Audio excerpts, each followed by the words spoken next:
All right, man.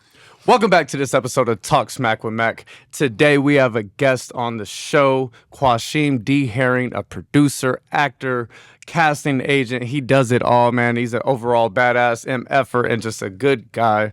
Q, I appreciate you getting on the pod, man. No problem, man. I appreciate you having me, Levi. Yes, man. We just finished the movie up not too long ago, and I'll say that was a bomb-ass time. Bro, listen, it's crazy because, like I told you I was watching you on these different films with this company, the People's Network that I was trying to work with, and I was like, I like him. Appreciate that. And then when you ended up being in the movie with me, I was like, oh, man, this is about to be efficient. And then what we were able to do. That's a beautiful movie, man. I learned a lesson afterwards of marketing for that movie. Because you know how it is with acting, man. You get them behind-the-scenes shots, and they look good. And you're just like, man, I got to show the homies. Correct. I showed too much. Oh, you did? I showed too much. They got you. Okay. Bobby hit me up. He was like, damn, man, you giving away everything. The whole movie, huh? And he was laughing. I said, and then it hit me. I said, oh, my God, did I? And then I hit him up. I was like, hey, bro, if I'm fucking up, let me know I'm fucking up right? so I can fix it. Yeah. So I deleted all that shit real quick and then put like more tamed pictures. Well, if I'm going to say this, what's crazy is I told them is, y'all have the best behind the scenes I've ever seen because they would put it in that group. And I didn't know if you could take it and put it out just yet or whatever. I was just happy to finally have some behind the scenes. Yeah. Because I never get that. I never get that. I always see people on set and they're always trying to get their own, but I'm like, how y'all focusing on y'all character, but y'all over here trying to get all this behind the scenes? Like, exactly. But for them to already have everything, it was like, oh, yeah. Shout out to the Peoples and the whole TPM team because they got one hell of a team with, Bobby and Renee and then Kat and Angel. Their synergy is on point, and they just know how to build on each other, and they know what each other is thinking before saying anything. So I've never seen efficiency like that in a production. And I tell people, it starts with Bobby and Renee. They've been doing it for so long. They know. But if you watch their movies, you would think they have a 10 to 15 person team. I know people like, Tim, no, I'm telling you, that's how efficient they are. You go and film a whole movie in 8 days. With 4 people. That's crazy. Shout out to them, man. Yeah, man. Shout out to them. Listen, I told them, I said, I'm a part of the family now. Now that I'm in y'all city and I'm around y'all, listen, y'all ain't gonna be able to get away. Y'all are not gonna be able to get rid of me now. Right. Period. Right. Because shit, you obviously love to act. Yes. You've been putting in work since that movie, and then I just saw you got like 2 more roles, right? Yes, and I actually just got that one that they're doing with Kat. Actually, Kat's leading. It's the TV show. They're trying to do. Yeah. See, I didn't have time to audition for that one. I was excited about that because I couldn't do this one that you just got. And what's crazy? So Bob and Renee were talking about this project that they wanted to do right before the end of the year. Yeah. And I was like, okay, I'm ready. I'm paying attention. They finally put out the casting call. I said, okay, cool. I'm gonna get this one. I look at the dates. I said, wait a minute. Already booked? Man, come on, man.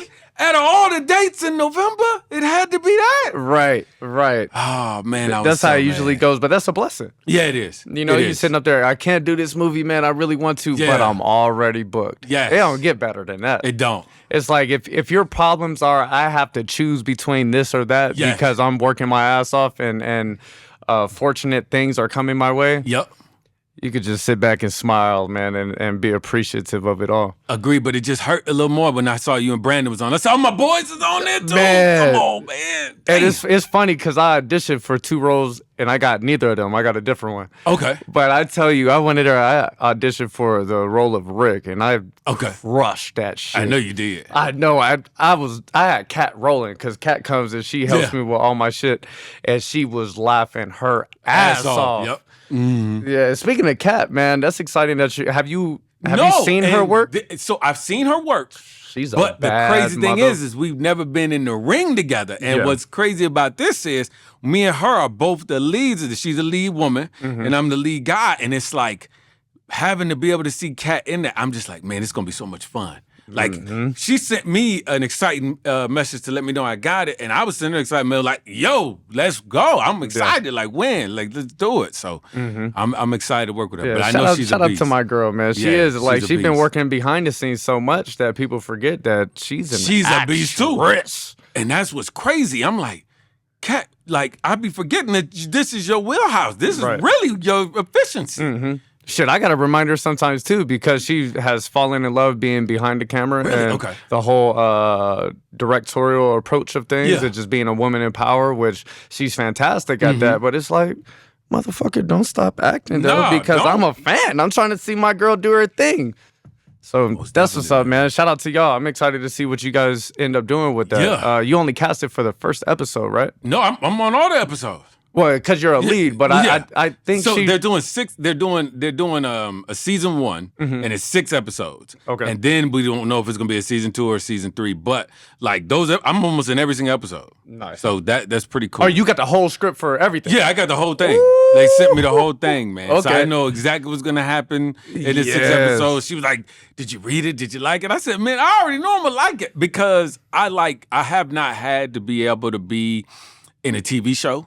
I want that so bad. That's the thing, because I've done like crime shows and stuff like that, but like a TV show where I have to put this character together for a TV show, that's a lot harder than I tell people it is for a movie. Because it's slow development. Because now I have to inherit this and keep it.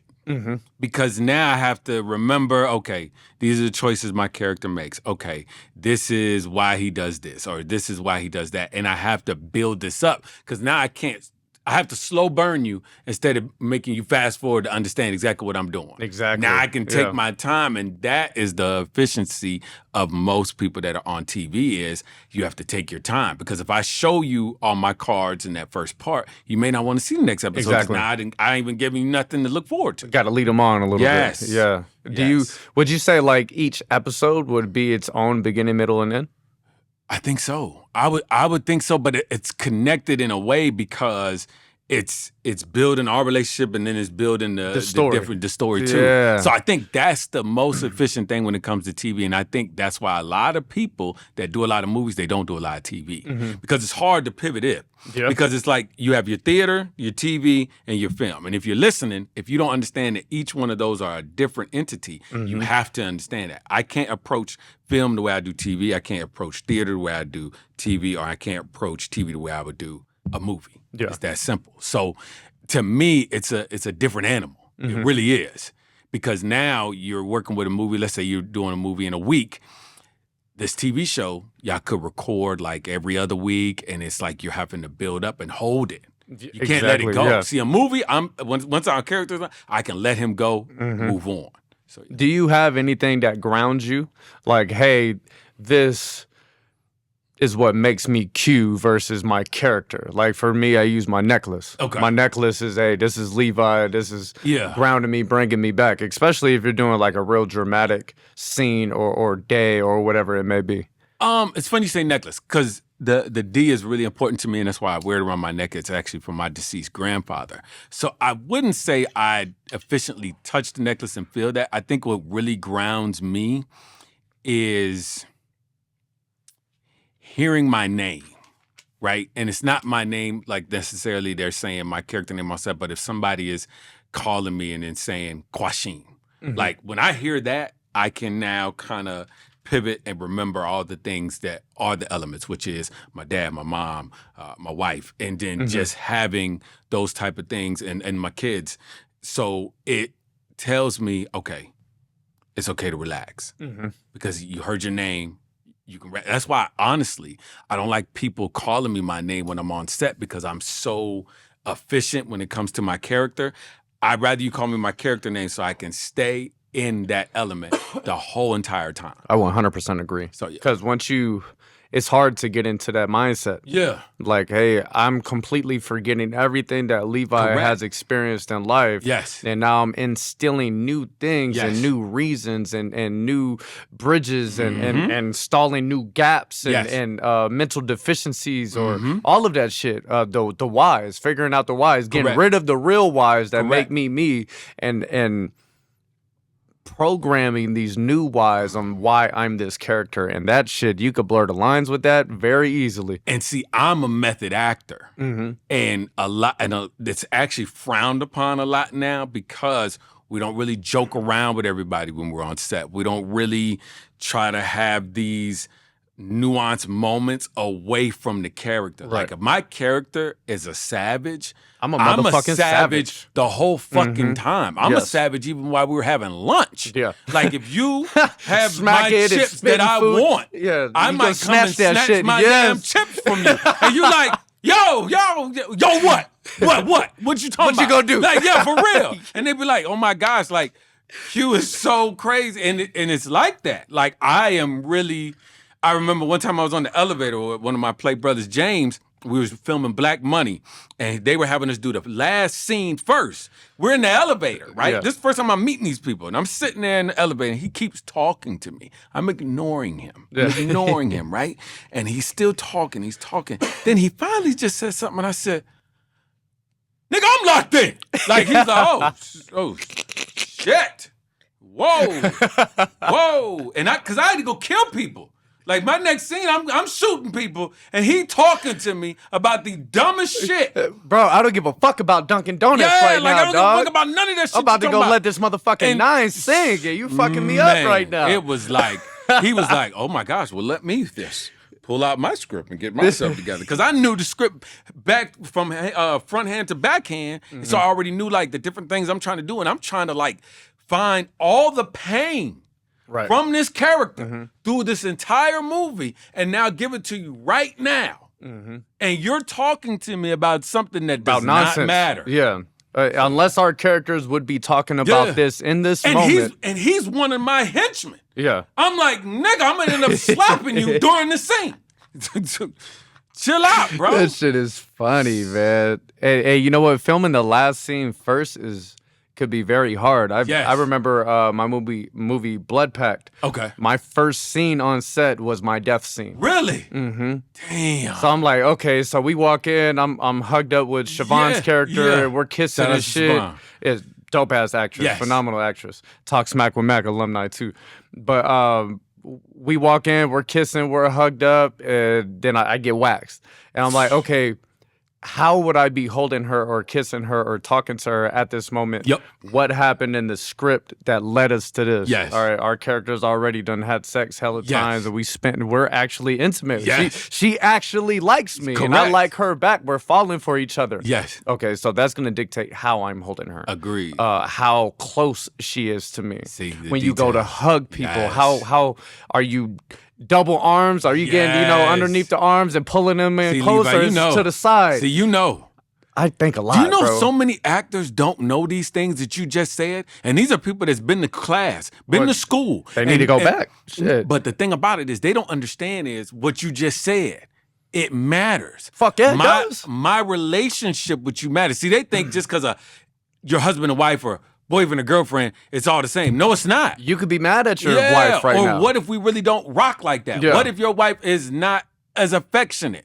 Or what if your wife, when she was 6 years old, got molested and she don't like to be touched like that? Come on now. And you gotta have to be it. able to, if you said that in the movie, you have to continue holding on to that. Or even if you don't mention it. Yes. What if your screen partner says, hey, I developed this is my backstory. in my psyche. Yes. This is my backstory. Show and this me is why I with it. react. This is why I'm kind of shy or frowned upon when people get close to me because it makes me uncomfortable. Yes. Okay, if you're a husband, first of all, I would hope you would know that. Correct. And then second of all, that is going to dictate how you make your woman comfortable. Agreed.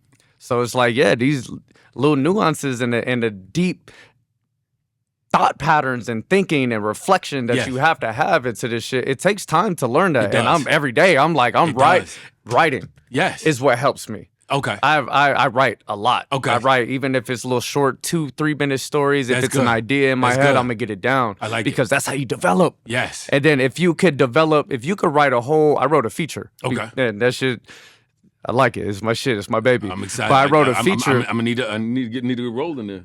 I'll send it up to you. You can read that thing. Back. But you have to develop all of these characters and all of their backstories and how they intermingle and how they interact, how they feel about each other. And that gives you the deeper understanding. Then you take that back as an actor. And when you read a script, you can say, okay, John fucks with me, Yes. fucks with my character because we went through X, Y, and Z and Yes. shit. We developed a special handshake and shit. Yup. You know, we're all that shit. You know what I'm saying? So it's fun, bro. It's acting is just a matter of how much you can let your mind go and truly submerge yourself in the moment. Agreed. And see, a lot of people, what they don't understand too is that dynamic is the most important piece. Mm-hmm. You have to have that dynamic and chemistry with your person, but you also got to make sure that y'all are on the same page. Not necessarily knowing, because what a lot of you actors do, and I'm speaking to y'all just learn the lines. Listen, I go back to John Singleton, right? He used to not even let people touch the script. Yeah. He used to do exercises for weeks where you come Just as your get character comfortable. and he start throwing you scenarios. If you can't take your character and put it in a scenario that's not on that script, you are not ready to be that character. It's that simple. It should be second nature. Yes. And honestly, improv is my shit. That's my favorite shit too. form of I like acting. improv. Because, like you said, if you know the actor, you know the scenario, you know the direction, just go in there and react. You know what type of Listen and candy he's react. gonna get when he go in the gas station. If you don't know that, that's a problem. Right. You know he's not a peanut guy. He eats annihilators. What are you doing? Exactly. And that makes a difference. Hell yeah, it does. Yes. And no reds. Come on. Come on. No reds, cuz. Come on. You know what I'm saying? It's different things Yes. that create these characters, man. Yes. And that leads me to a perfect segue. I mentioned auditioning before. Yes. In order to get a chance in any of these movies and really, be in the element and do what we love, you got to audition and get these roles. Mm-hmm. And now auditioning these days has shifted more from the in-person to behind the camera, send it in. What are some tips or recommendations that you look for, or things that you look for when you're casting and trying to put something together? Are there red flags that you just say automatically, oh man, I'm skipping this one? Okay. Or is there any green flags that you say, oh man, this person did this and they caught my attention, let me really watch? So, there's two answers to this. Me as an actor, when I audition, I have different approaches for different cities and different directors. Oh, and see, this is the nugget that I'm gonna give a lot of people. And that's why I tell a lot of people when I used to live in Texas, y'all cannot go in the same realm that I go into, because I've auditioned for LA, I've auditioned for New York, I've auditioned for Atlanta and stuff of those big type of markets. Y'all are Texas actors. And I see it because a lot of these people are hiring y'all because of your social network notoriety. Mm-hmm. It's not about your range. See, one thing about what people don't get about is LA compared to, let's just say, a Texas actor, right? Texas acting, they do a lot of motions. They move their head a lot. They move their body a lot. LA does the bobblehead method, which means you're sitting there, only thing moving is your head. They really look at that efficiently, because what they want to see is, can you tell me a story with just your eyes? And LA is big on that. And what's funny is, because I remember my my agency, shout out to Starburst Talent, Christina Ribeiro, she would tell me, she said, Q, you're phenomenal. You just move too much. I said, huh? I was like, I'm not theater moving. She's like, it's not that. She said, when I was living, because she's from Colombia, she said, when I came to the States, they used to tell me I moved too much, or you know what I'm saying? She said, you have to come to where you want to be, take 75% of that and only do 30.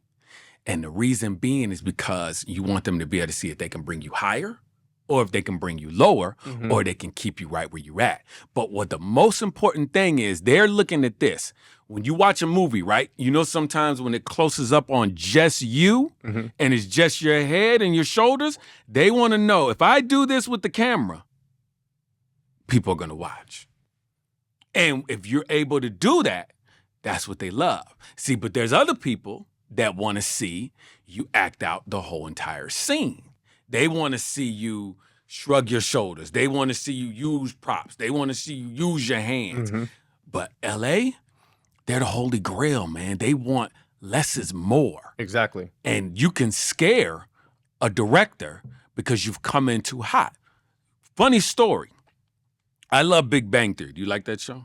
I saw it a couple times. Well, the main actor, Sheldon, right? Jim Parsons. He did an audition in person, right? And they were like... For that show? Yeah, for that show. And they were like, this can't be him. Then they did a tape. They was like, this can't be him. They made this dude audition 5 times because they said, he has to be faking this. There's no way he is really like this. Yeah. And when they finally was like, oh my gosh, he really like this. So they say that to say, a lot of times your audition could be so good, it looks not real. It looks unbelievable. So when you dial it back, it makes it more believable. So then when they bring you on set, they know they can play with you. That's some good ass advice, bro. Because I've never thought about that. Yes. And it makes so much sense. Because depending on your geographical location is going to dictate a lot of things. First of all, is that casting agent or production team from that area? Yes. Because now they're going to be more inclined, or not inclined, but just more comfortable. Correct. With people from their area, the lingo, the slang, the movements, the mannerisms, all of that stuff. And then where is this movie taking place? Correct. Would you play that into, hey, I'm casting in Texas, but the movie takes place in Chicago? So one of the things I learned from one of my close director friends, Dean Warner, and he used to tell me this, he said, anytime, first off, when you audition for a TV show that's already on, it's a disadvantage. And people are like, what do you mean? The disadvantage is, no, it's an advantage. And the reason, I'm like, how's it an advantage? He said, because you can go watch the show. He said, but don't do what most people do. They watch the show and then be like, oh, I can bring a different character. No. You want to blend. If it ain't broke, don't fix it. Correct. So let's say the guys are tight fitted, where they hair's really nice, beard really trimmed, right? You want to come in your audition like that. But let's say it's the opposite. Let's say they're not trimmed up. Let's say they didn't brush their hair. They're like more ragged. And you come in too clean, they don't think they can put you in. A casting director wants to know that they can grab you from the audition and throw you right in the show, and it looks like you was there the in whole the show. time. That's a big thing. The colors matter. Like, a lot of times what people don't do too is, a lot of people try to dress up for the character. No. Look at the picture you sent to get the audition or whatever you wore in that headshot. Put that on in your audition.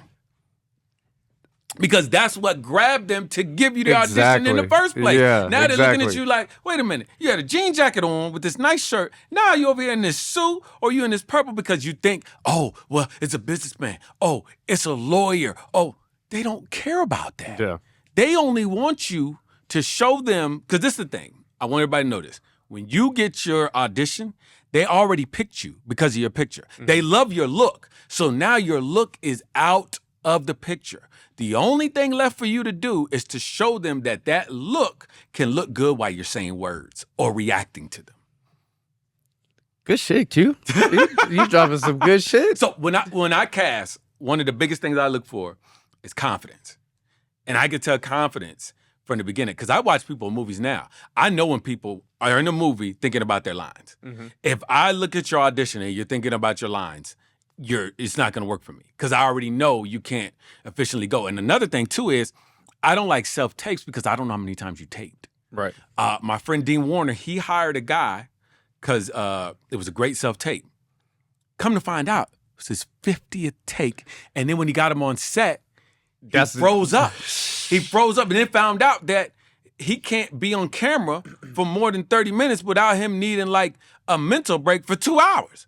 You don't know these things, and that's why another little nugget I'm going to tell people is this. Directors don't want to work with new people because they're scared. It's almost like having your first date. I don't know what your look comes with. When you see that fine girl, you don't know what she comes with until you actually take her out. So the thing about what we're doing with these directors is you're trying to get them to put you on the first date, but don't make it to where it's only one date. See, if that first date is good, they're going to call you back. Because let me tell you one thing they told me. You can have this actor that's phenomenal, right? He's a 10. But then you have this actor he knows that's a 6. He's going to pick that 6 every time. And the reason being is because he already knows what this 6 comes with. He don't know what this 10 comes with. They're scared of the unknown. So you have to make yourself known. The more times you get an audition from the same casting director or the same director, they want you. They just haven't found the right place for you yet. And they want to see, when I tell this person no, is his confidence down now that he does another audition? They look at that too. A lot of times they'll say, okay, we didn't pick him this time. We're going to give him this other one. Wait a minute. He don't look as confident as he did at the last one. Where's that same confidence? You got to keep that same confidence. Yeah. And if you don't have self-confidence in yourself, then this is not the industry for you. This is the most toughest skin. I tell people, I have a lot of degrees, certifications. I was in the military for 8+ years. But this right here is an animal. Anybody that wants to walk into this, understand that this is the nastiest beast and the most rewarding beast you will ever encounter in your life. You have to tell yourself daily that you are the best. You have to tell yourself daily that you should be picked. And you have to believe it before it even happens. Like you said, the confidence, you got to walk and breathe that shit. I tell people I'm the next Denzel regardless. I'm telling you, I know it. Yeah, you have to, because it's times when you're going to get no's. You're going to get a lot of no's, but worse than that, you're going to get no's from your family. You're going to get no's from your close friends. You're going to get those nights when you second guess yourself because you gave your all into something and you got knocked down, and you got to go to bed thinking, you had those second thoughts like, is this really for me? Can I really do this? And you got to go to sleep, wake up the next day and piss excellence and look yourself in the mirror and say, baby, we about to go back at it again today. And you got to love it, and you cannot do it for the money. There ain't no money in this shit. And that's what I keep trying to tell There people. ain't no money in this. People be asking me all the time, why? I remember taking this part-time job one time, and I was passing out some flyers telling them about a movie. They're like, wait a minute, you're in movies. They went and looked at the movie and said, Q, why are you here? I said, because these actors are lying to you. I was on a big series, I forgot the name of it, in Atlanta. The main guy was driving a Honda Civic. And this was a major series on Netflix. And he was driving a Honda Civic to set. I need you to understand something. The money doesn't come from the acting. It comes from leveraging your look and notoriety. The quicker you become known, the more money you can make. But in the beginning, you're going to get mop buckets, squeegees, and rubber bands. And you're just going to have to love it. And they're going to put you in. And you got to pay for them. And you got to pay a lot. You got to pay to fly. You got to pay to get your wardrobe sometime. And what people understand is, a lot of the time, man, they won't even the big productions are not flying y'all out. And I need y'all to understand something. Y'all to keep thinking y'all gonna get hired and get flown out. These actors are not getting flown out. Their contract is big enough to where they don't mind putting the money in it for them to get there. Now, you might get here and there like Renee and Bobby. That's crazy for me to know that they're able to do that for their actors, because a lot of people that are bigger productions than theirs don't even do that. Right. They actually fly people in and want to work with out-of-state people. Most people are like, yo, can you work local? Because we're not even going to provide you lodging. Like, we're going to just bring you in, you're going to do your job, and you're going to go about it. But, most of these new actors are entitled. Most people. Yes, most people, man, are entitled. But you got to understand, there's people that have been doing this shit for 25 years, 30 years, 15 years, 10 years. Breathe, sweat, bleed, everything is just acting. So it's like, who the hell are you to think that you deserve it more than anybody else? Thank you. I be telling, I'm like, how is it that this will really piss me off, Levi. These new actors, they don't even want to promote. Jamie Foxx promotes. You're telling me, look at The Rock, the man that played Ray, or The Rock, you think that you're better than them, and that you too holier than thou or too big to promote? Are you crazy? They go on press tours where they go around the country and world doing popular interview shows and coffee shops and dumbass things that they don't want to do, but it's important. It's very important. a big part of the success of the film, especially where we're starting at. Yeah. It's like not everything is going to be a big box office fucking hit or big budget movie. A lot of the times it's very low budget and it's word of mouth how people see it. Now you tell everybody and they tell everybody. Next thing you know, you're going to get a better opportunity later. But it's consistent grind. Another thing, Levi, people don't know is a lot of these big stars y'all are watching, they were picked up by being seen in an independent film. For instance, Jonathan Majors was in Black Man in San Francisco or Last Man in San Francisco, and that was a very low budget movie, but they saw it and they picked from it, and then they found him, and then they put him in that series he was in, The Craft. That one? What was it? Was it called The Craft? It was something like that. Yeah, the supernatural jump. Yeah. But I'm saying that to say you never know where they're going to find you. Lovecraft Country. Lovecraft Country, yes. Yeah. So, and a lot of people don't know is these directors, they're human people.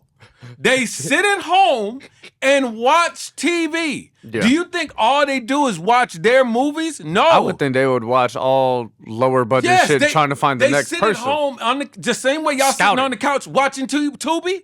They do the same thing. They're not going to tell you that, but they're sitting there like, oh, shoot, I kind of like how that man did that like that. Let me look up some more stuff. That's why you got to have your stuff together on your social media. If they go to your social media and you don't look like an actor, they're going to go right past you. If they look at your social media and the first few posts ain't about acting, they know you're not passionate about this. Exactly. And if acting isn't in your bio somehow, or you're referring to it or something, because a lot of people, that goes back to not being confident and insecure. Hey, man, I go to acting classes. I've been in one movie, but I haven't made a lot of money, so I'm not even going to mention it. I'm having second guesses. Am I really an actor? Do I really want to do this? Can I really do this? I don't want to tell everybody because then there's that expectation that comes with it. Correct. Man, forget all that. I'm an actor, baby. This is what I'm going to do. And y'all are either going to accept it or you're not. You're going to talk to me or you're not. But either way, I don't really give a fuck. And that's what you got to be. Because I'm going to tell you right now, y'all, most of these people y'all watching, they really can't act. And I'm watching it and I'm seeing it and it's so sad. But that should tell you, you might have a chance. Because you may be able to bring something that these other people don't bring. Because there's known names that have been in some movies and you like, I know I see it. I'm like, man, that was terrible. Yeah, how the hell did you get that? How did you get that? Who you know or who'd you blow? But see, that too. Because once again, I keep telling y'all, this day and age of acting is not always about skill level. It's about the return. Correct. The ROI, man. And now these days, if you got a big social media following, we'll slot you in somewhere. Correct. We'll have you as a little extra and have you walk up and drop off the drinks as a bartender or a server or some shit. Why do you think Jake Paul makes more money on his fights than Terrence Crawford? It ain't because he's a better boxer than Terrence Crawford. It's because he's the bigger draw. Exactly. Being the best doesn't always yield all the money and all the notoriety you deserve. Being the best sometimes it's just you being the best. But the only difference is the whole thing we've been talking about is marketing. What's the difference between Terrence Crawford and Floyd Mayweather? Come on now. They're both absolutely amazing boxers. But one's a better promoter than the other. One is the greatest promoter of all time. All time. He coined the phrase money Mayweather. Like anything he would do, he would sell it. He would sell you on the most defensive fights you've ever seen in your life, but you wanted to see it. You either wanted him to win or you wanted him to get his ass whooped. And you would just sit there every single time and he would bring out everybody. He's still bringing out people. He got people wanting to see this Tyson fight. He got me wanting to see it like he's young again. This shit is silly, man. But it's just, that's Mayweather for you, man. He used to talk back in 24/7 and shit like that. He used to talk so much shit. Yeah. I just saw a video of him when he was fighting Shane Mosley. And I watched every episode. I was waiting for 24/7 to drop to watch that shit. Because that was right when I started boxing, like a year or two before that. So he got in there, he's just talking, Shane Mosley, you stupid, dumb motherfucker. He said, of course, I'm a prize fighter. I fight for a fucking prize. He said, you're damn near 40 years old and broke. You're the one that should be fighting for a prize, you dumb motherfucker. Man. I said, damn. And I thought Shane could actually give him a good fight, and it just... He had that one punch. Yes. He had 2 punches, Yes. actually. One hit him in that second got round. I said, oh my God. I know Yes. Shane Mosley is a puncher. Yes.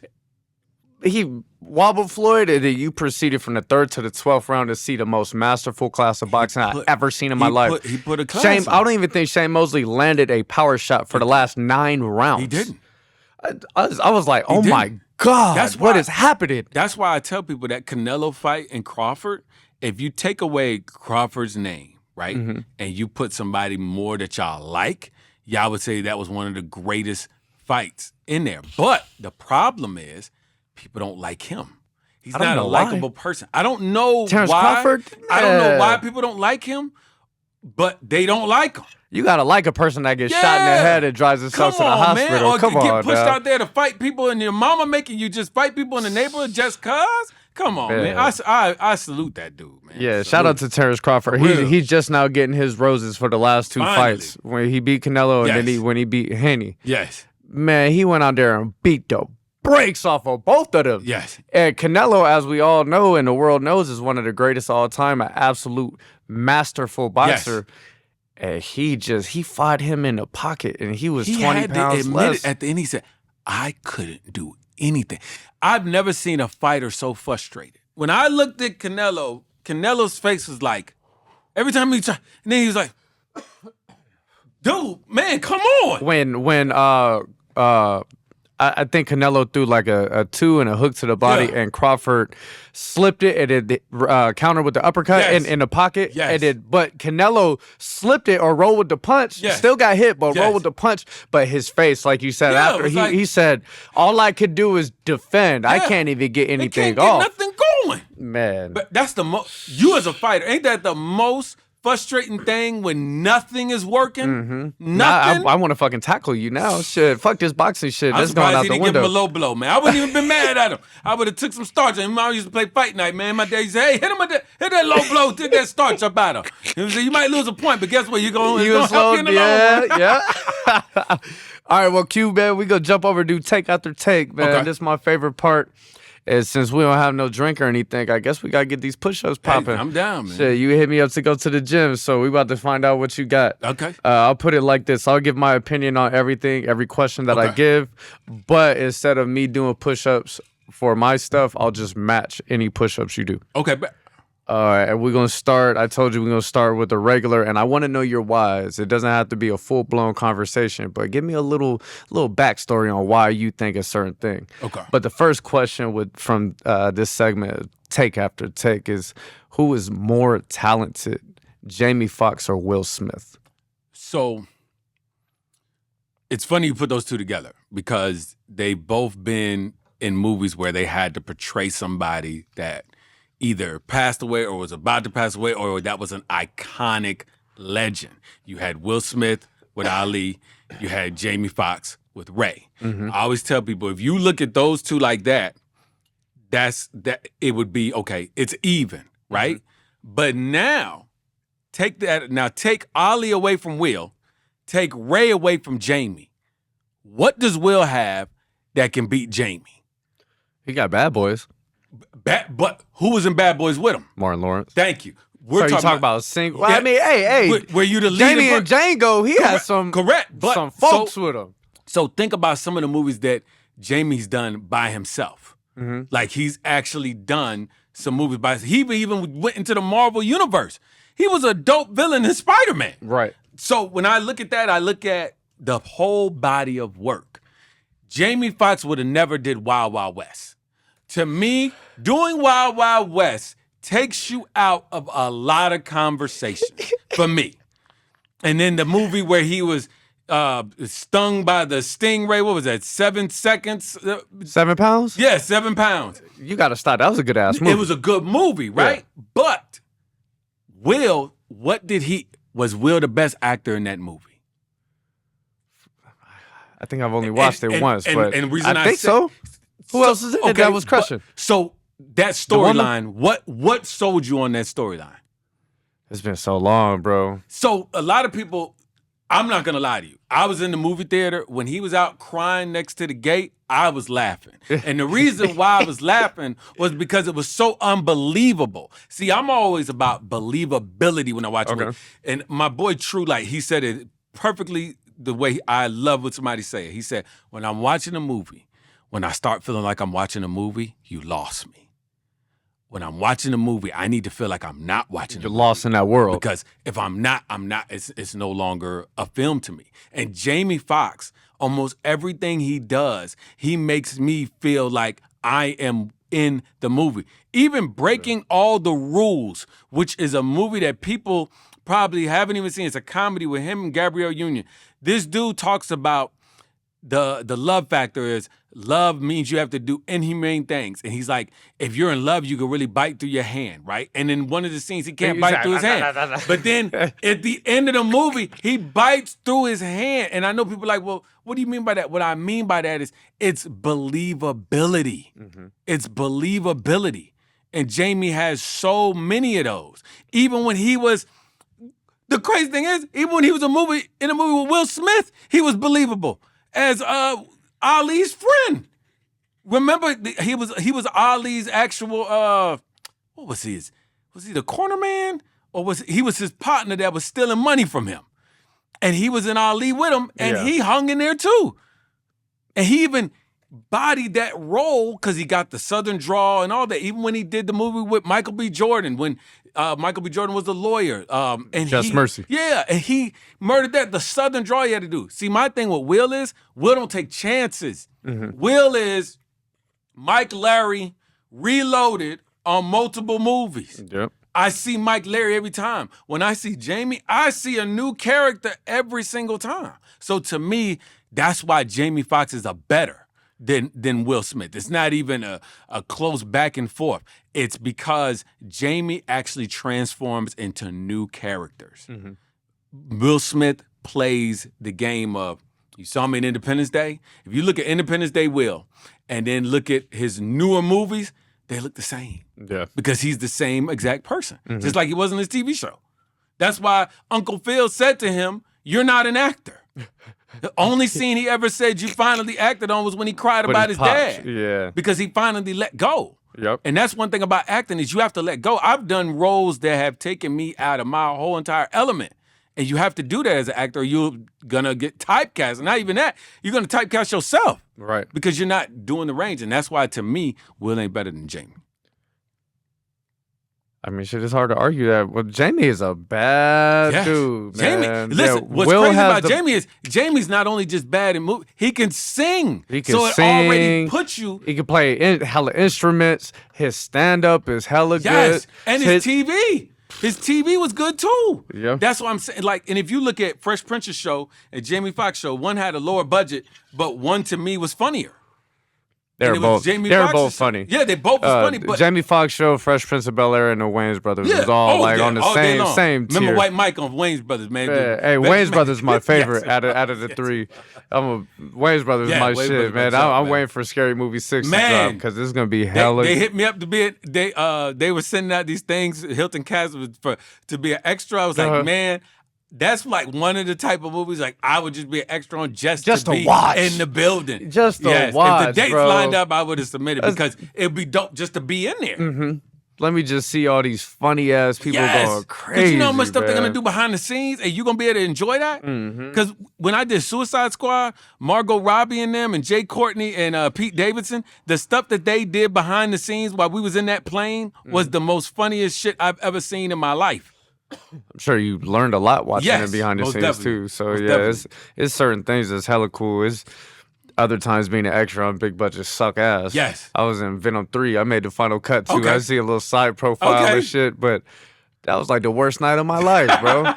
10 hours is like February on the Las Vegas Strip. They it was work you cold hard, as man. fuck. They work you hard. Man, I didn't even get paid for it. Oh, it was a cattle call. I was supposed to get paid. They never sent me my money. What? I'm about to hit Sony up. I need my money. Hey, Sony, man, pay Levi, man, before we come get you, man. Come on now. All right, next one. This is going to be a good one. Better actor. Okay. Leonardo DiCaprio, Denzel Washington. Ooh, that's a hard one. And the reason why is because everyone knows Denzel is my GOAT, man. Like, Denzel is one of the biggest reasons why I got into business. Denzel is somebody I've studied to the top, to the bottom. But Leonardo, it's funny because I just saw his movie, One Thing After Another. The newest one. Oh, how was that? Amazing. It was almost like watching a master class. Yeah. He makes even the people around him that act good. Yeah. And that's what people don't understand about Leo. Leo is an animal. And see, I go back to his movies Inception. And that movie where he was in the crazy house. I forgot the name of that one. It's not The Happening. No. It's Shutter Island. Yes. And Leonardo does this thing where he goes into a pocket that no one else goes into. Leonardo on One Thing After Another played this. He almost was like a homeless guy, and he sold me on it. Where you forgot he was Leonardo. He really looked like a homeless guy because I'm not gonna give you too much of a spoiler, but he was trying to get this code, and the guy was like, "All right, man, give me the code." He's like, "I don't know the fucking code. It was 10 years ago you gave me this code." "Well, sir, I know you're kind of angry, but we really need to go." He said, "Man, if I ever see you in this anything," and I'm like, yo, Leonardo is flipping the fuck out. And he just does that. So to me, they're even. And the reason I'm saying they're even, but I know I got to pick one. No, you don't. We can do the push-ups. Okay, I'm going to say they're even. And this is the only reason why I say they're even. The only reason I cannot give it to Leo over Denzel is because Denzel has given us so much range. Now, if Denzel, you would have took away Remember the Titans, or if you take away Crimson Tide, or if you take away John Q, Leo wins. But when you have those three, when he went against Hugh Jackman, and then he went against Wood Harris, and all these other people that he's went in the ring with, man. And then sometime I watch Denzel, and I'm like, he's in a pocket of its own. Even Equalizer 2, when he was yelling at that boy, he's like, "I lied. I'm gonna kill you right now." Like, he's one of those type of things because he goes so quick into his emotions. Yeah. And even when Equalizer, when he had to be so efficient with his napkin, I remember one of your guests talking about that. He's like that for real. Like, that was not in the script for him to be OCD like that. He carried that through all the Equalizer. He's still doing the Equalizer 3. So I remember when he did it, I said in that episode too, I said he folded a napkin before it was American Gangster. Yes. I'm pretty sure when he went and plugged Idris Elba's character, he came back and folded that character. And then when he came back in, he folded that, and then he kept going. That's his thing. He even notices, he'll always say, "I guarantee," in almost every single movie he's been in, because that's him. Yeah. That's him. It's cool to see those little nuances with the masters. Yes. You know what I'm saying? The things that no matter what, Denzel's gonna come out. All right, next one. I just thought of this one right now because you mentioned Wood Harris, but better gangster classic. Okay. Paid in Full or New Jack City? Oh, man. Come on, man. Listen, let me tell you something. If you have never seen New Jack City, you have not seen a gangster movie. New Jack City is where all the other gangster movies pulled from. They pulled from New Jack City. They pulled from Heat. They pulled from Goodfellas. And that's how you got a Paid in Full. New Jack City was so ahead of its time, we still say those same lines. "Sit your $5 ass down before I make change. Or am I my brother's keeper? Yes, I am." I just used that in the movie I just did. Like, it's New Jack City. So influential. Yeah, and Wesley Snipes was so good. Well, there ain't nobody like Nino Brown, man. He made you so scared of that man. And it was like Wesley was so nice, but he was not nice at all. And a lot of people want to bring up Tupac when he played with Omar Epps, Juice. And I'm like, that was part of the esque of it all. Because I feel like that's where he pulled from. Yeah. Because Nino Brown was Nino Brown, bruh. Definitely New Jack City. Paid in Full, to me, it was good, right? But it wasn't as efficient as New Jack City. New Jack City had no bad moments, no bad scenes. Everything built together. Chris Rock had to be Chris Phenomenal. Rock. Ice-T had to be Ice-T. My boy from House of Pain had to be Nino Brown's right-hand man. Like it was all of that, man. Shit, Ice-T was so good as a cop, and people with the fuck the police and kill the cop shit that Ice-T was making, that he became a cop. That shit, he did so good. Now he's making a living as a cop. Law and Order, that is crazy. Do you know he's one of the longest tenures on Law and Order? And he says 4 words. And what's funny is he said that when he got the role, it wasn't even recurring. That's what I found out when I did my research. I'm gonna do my research again, but they said it wasn't even recurring, bro. Like he was really just that good, and he has evolved in that universe. So yeah, no, that's one of the shows every actor has to be a cameo on. That's when you know. Right. Let me tell you, you know when you're an actor. You know when you're an actor when you get on Law and Order, Special Victims. When you are a cameo on Law and Order, Special Victims, you are now an actor. All right, next one. All right, we'll keep it with the gangsters. Okay. Better gangster movies, Scarface or Goodfellas? I love Scarface, right? But Goodfellas, I got the poster in my office. Goodfellas was so good from top to bottom because of all the actors that they had. Now, I give Scarface this cheat code. Al Pacino had to carry that movie. And he did a phenomenal job. But going against Goodfellas, it's not even a good comparison because Goodfellas had so many heavy hitters. So many of them. So many. It was just... It's kind of unfair, huh? Yeah, even my boy that passed away recently was in there. What is that man's name? He was just in that movie with Tyrese. He was like, then we got a problem, homie. Let me see. Well, I'm looking that up. Yeah. But no, man, I'm telling you. All right, while you looking that up, I'm going to get another question loaded for you, man. Okay. We're going to jump to the horror side, make it festive. Okay. And here, let's see. We'll start with this one. And this could be potentially controversial because of recency bias versus history, but more iconic clown. Ooh. Art the Clown from Terrorizer or Pennywise from It?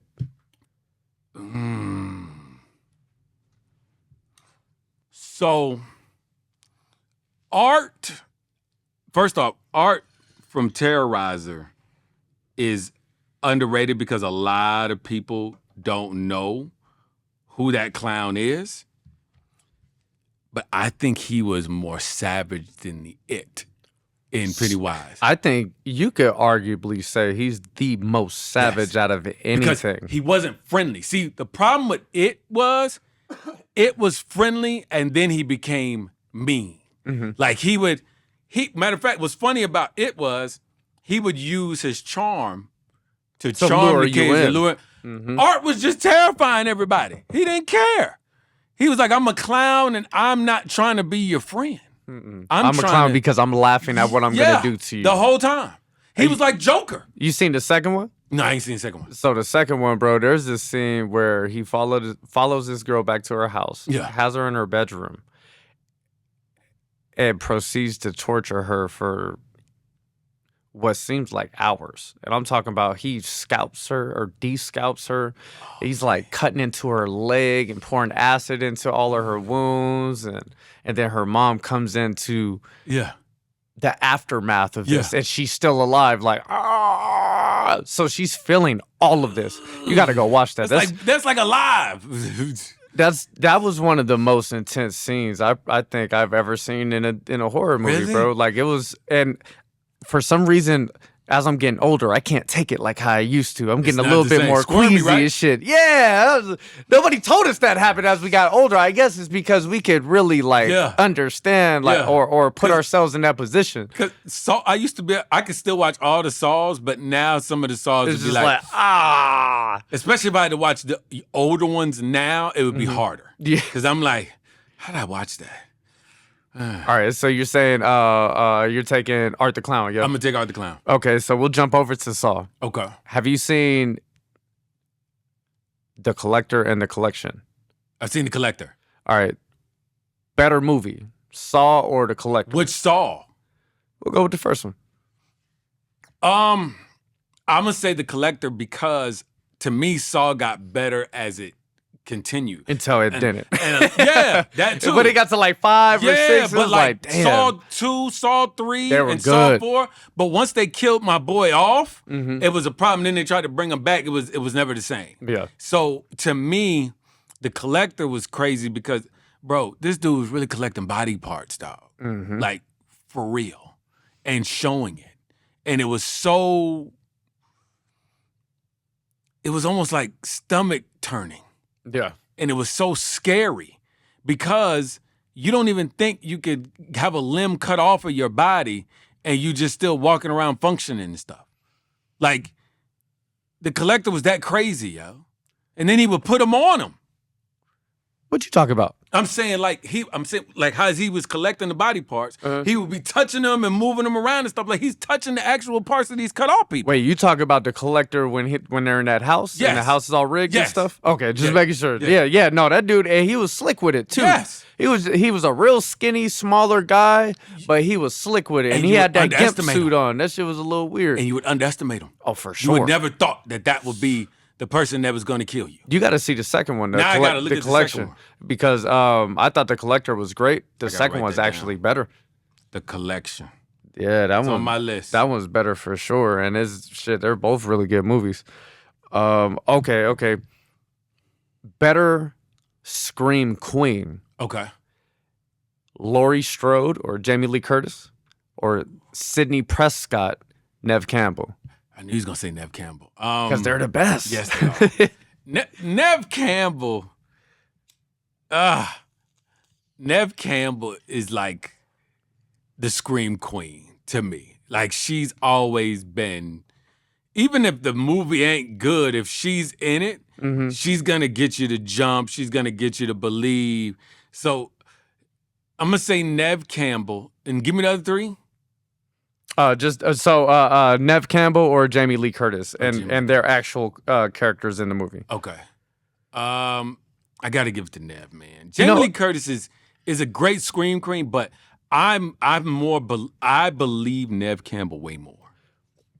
I got to give it to Neve Campbell too, just for the simple fact that she hasn't died At all. Laurie Strode, she's died in 2 Halloweens. Multiple times. And keeps coming back. Yeah. I have no clue. It's how different she universes, keeps and she's coming dying in all of them. Back.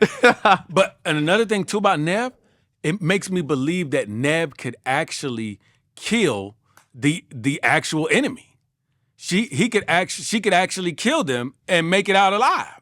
And she has done it multiple times. Well, that's where it's kind of unfair at too, though, because Laurie Strode, Jamie Lee Curtis, she's going up against something that can't die. Correct. Versus Neve Campbell's actually fighting people. Man, she's what I'm fighting a saying? lot of them. Yeah. A lot of them. Yes. Yeah, she's taking on 2 or 3 per movie and shit. Yes. She done killed like 13 of them. She has. Hey, shout out to her. She's a bad Shout bitch. out to Neve, man. All right, so we're going to flip it.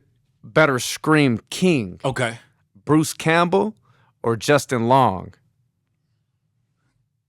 Give me a movie Bruce Campbell was in. Evil Dead. Okay. So Bruce Campbell is the guy in the middle on the top. Okay. And then give me... Justin Long, Give me one movie Jeepers from him. Creepers. You said Evil Dead, right? Yep. Evil Dead wins, man.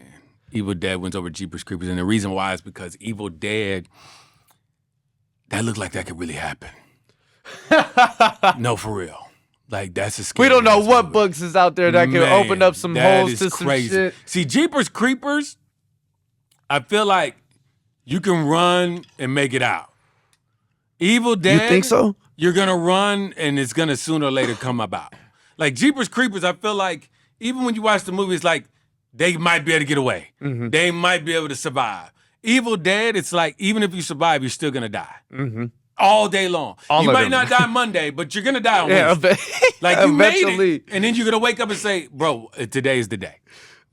Today's the day. Okay, I agree with you on that. That's funny. All right, so what is your most overrated horror movie? I think the most overrated scary movie is one of the scary movies, like Scream. Scream to me is overrated at times because there's The a first lot. one? I'm not saying the first one. I'm saying the more older ones are more overrated. I'm about to bring you back on the pod with Brianna Kennedy. She's gonna try to cut you. Oh, she loves Scream. She loves her some Scream. Listen, let me tell you this, and this is to Brianna. Scream is, now that we've seen real horror movies, Scream is not even really in the horror movie category anymore. And the reason being is because what's your favorite scary movie is not gonna work on a phone anymore. When you got these other ones that make you go, what? Oh shit! Just happened?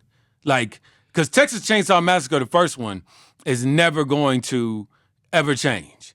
That's bro, that gotta be one of the best movies. One of the scariest movies I've ever seen. And I believe that movie came out in like 79 or some shit, man. That joint, I'm still scared of that movie to this day. All of the acting was great. It was And just they a say phenomenal it's a true movie. story for real. It's based on a true story, based on Ed Gein. Hell no. I would never go to that city. I would never go to that city. No. And there's the reality and the scary thing about it is there's a Texas Chainsaw everywhere. You know what I'm saying? In every backwoods, there's some type of crazy ass family or some shit.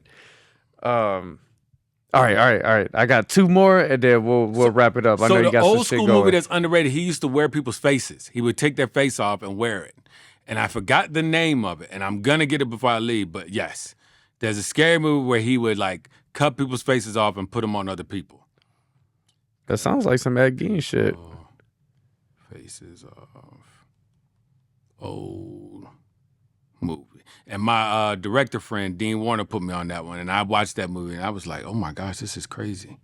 This is insane. Okay. I got about, like, two more for you. Okay. Would you rather be haunted by a person or a ghost? Ooh. I'd say a person because you could kill that person. You can't kill that ghost. Man. Listen, if you're haunted by a ghost, just imagine, right? You're sitting at the house. You're relaxing. Just you. Let's say you're in a relationship with kids, wife gone, kids gone. You're sitting there, got your best beverage, your favorite snack, and you got your best TV show on. All of a sudden, you're sitting on the couch. And all of a sudden, the channel changes. Then you're like, oh, I must hit the control. So you change it back. Then you're sitting in your chair, and all of a sudden, the chairs around you start moving. All of a sudden, your door opens. All of a sudden, upstairs, you see clothes flying down the stairs. Let me tell you something. A person can't scare me like that. A person I can't see, the keys would have been left on the counter and I would have left. Mm-hmm. If there's a ghost in a home, I'm out. I'm out, bro.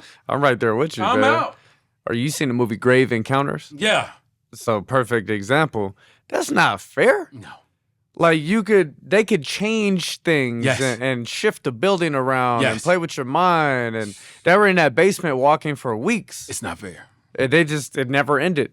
It's like, man, they win. The ghosts win every time. Yes. Every time. Better horror shit talker. Freddy Krueger or Chucky? Ooh.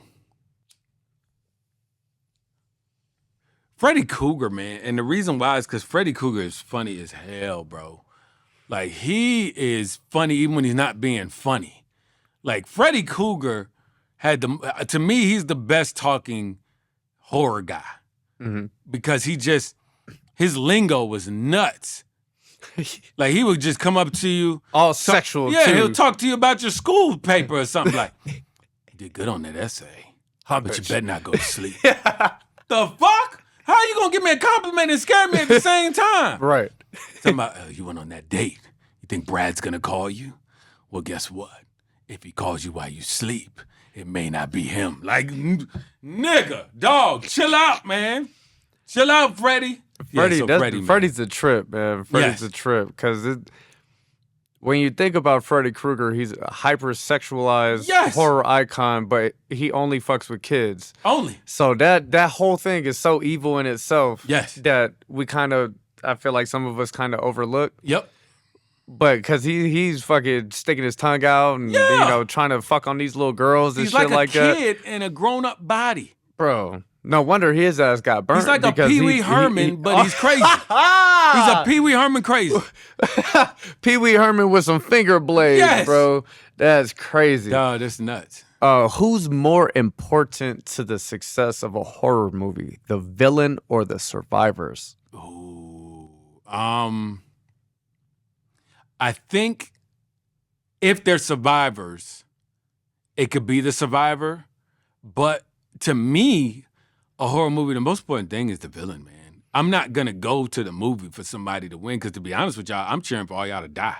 Right. I'm cheering for y'all to die, and I want a gruesome death. Mm-hmm. Every single time I'm looking up, I want to see a gruesome death. I want a full gruesome death. That's how it's got to be. Yeah. Like, and to prove a point, because I agree with you, how many times do we remember the good person versus the icon? I don't know. You have to remind me. Who's the name of the main character in Freddy Krueger, in Nightmare on Elm Street? Freddy Krueger. Oh, the good person. I don't even know. What about Chucky? I don't know. All I know is Chucky. What about Jeepers Creepers? All I know is Jeepers Creepers. Why you brought up them kids? I'm like, I don't nobody care about them fucking kids. It's like Jeepers Creepers was about Jeeper Creeper. Like, even Hills Have Eyes. Nobody cared about that couple trying to survive. We cared about them crazy looking dudes that was in the hill. So, let me get this back up here. Okay. And, I'll sum up take after take with this last question. All right, we're back in this thing. Got it. Let's do it. What do you think is more important for the villain in a horror movie? His mask and costume, or his mannerisms and acting? There's movies where the costume is scary, but the person ain't scary. Mm-hmm. There's a lot of horror movies like that. You're like, they look scary, but then right when they open their mouth or right when they did their mannerisms, they lost me. Right. You have to be able to sell me with your body movements, your nuances, the choices you make. That's why, honestly, Jason, with him not talking, he had to give you so much. His walk, dog, when people thought, first off, remember, people didn't think he could run into that one movie. No, he was running early. But see, a lot of people forgot. Yeah. Because Jason would walk. Bro, he scared you walking. Mm-hmm. You could have been in a car and you know Jason's gonna catch up to you. That's scary, dog. And you couldn't sell me that. You didn't sell me that. He didn't sell me that with his mask. He sold me that with his mannerisms. Just imagine if he would have walked with a different type of bop. We wouldn't be scared. His walk was scary as hell. He wasn't even trying to chase you. He just, I'm gonna get. He knew he was gonna catch up to you every time. I'm gonna get you. And then the way Freddy Krueger would move and even he's crouching down and doing all that shit. It doing all those body movements. It wouldn't have been scary like that if he didn't do all that crazy yoga mess. In the way that he did it. Oh my gosh, that was scary as shit. Art the Clown, how he's hunched over and he's laughing and shit like that and honking the horn. Bro. So that's what people that don't act, that's what they don't see. It's not always gonna say crouch and fucking make a crazy face and honk the horn 3 times. It's saying it ain't on the script. Art the Clown is being scary. Yes. And then the actor goes and does his own thing. Scary. Yeah. Yes. So it's all of those people put in phenomenal performances. Even I didn't like the new Joker, right? I didn't like that movie, but the choices that man made to do those type of things, none of that stuff was on the paper. Even in his audition, he did like the first 2 minutes, he didn't even speak. He was just putting on the makeup just to show like he was so engulfed in it. Yeah, like y'all don't understand, man. Mannerisms matter because I tell people all the time is you can give me a script, you can give this guy a script. We both got the same character. I honestly feel like I'm going to pick different choices than him. Mm-hmm. And the reason why is because I'm going to take the chances that he may not want to take. A lot of people that's been to school, they're scared to come out of the box. That's what a lot of school people do. They stay in this one box. They're like, well, the teacher told me to do this or the teacher told me to do that. But if you learn other stuff away from class, it'll show you the chances you make is the chances you make. Training Day, Denzel's biggest scene in Training Day was not on the paper. King Kong was never on the paper. That whole sequence was never on the paper. It came out of him because he was so over-prepared and locked in. When you in this game and you act and you just let your body and you give your body up as a sacrifice. And you react. Oh my gosh. That's the biggest thing. People don't want to react. They want to, how are you going to do this scene so I could be ready? I'm not going to tell you shit. I don't give a fuck. I'm going to just listen to you and react. Yeah. It's like being an Ultra Instinct, baby. I almost gave out a nugget of our movie. I had to catch myself. I was like, well, you know what? No, never mind. Hey, we'll talk about it. Well, I'll have you back on after the movie drops, man. But, hey, Q, that sums up take after take, man. Okay. And we're going to button up this podcast episode. I owe you some push-ups. I know. I saved them. I marked them on the paper. It's only 10, though. I'll give you 25. Yeah, we're going to find out, man. I'll let y'all know how the form was. Okay. But every time I have somebody brand new get on the podcast, I give them a chance to talk to the audience, let them know anything you have coming next, anything you want people to know, social medias, follow you on this or that. This your time right here. Okay. Oh, man. Quasheem D Herring, man.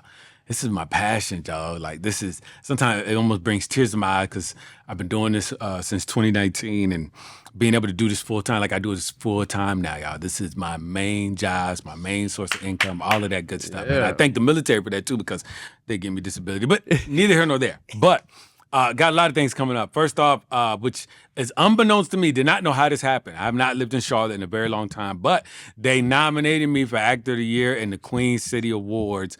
And the lineup, I hate to throw shade on anybody, but there's nobody in that lineup that's touching me. There's nobody in that lineup touching me because first off, I even put in my last post of why, but one biggest thing is this. This year alone, I have booked 12 projects and 9 of them have already been filmed. I booked 12 projects, 9 more. And check this out. 7 of them, I was the lead. And 7 of them, I was the lead. So that's just neither here nor there. Now, what I got coming up. First off, y'all have not seen The Follower, go see The Follower. It's a to-be original, my first to-be original, first of many. So that's coming. That was done with the Chris Stokes and the Footage Film team. Shout out to Marcus Houston and them.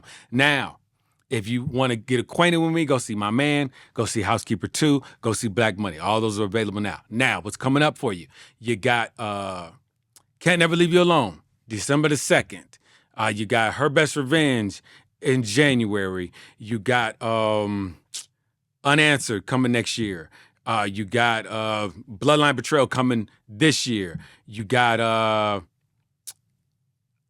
Do You Have What It Takes to Be an Actor? That's coming. I did a reality show. Really cool.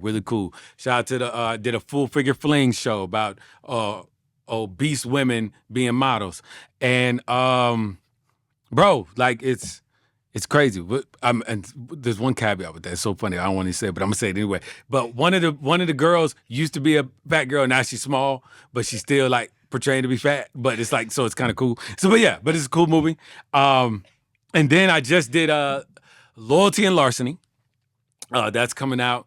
And then, I got to be a savage on that, bro. I got to be a freaking savage hitman. It was so dope. And then I got my first Christmas movie coming, man. So that's amazing.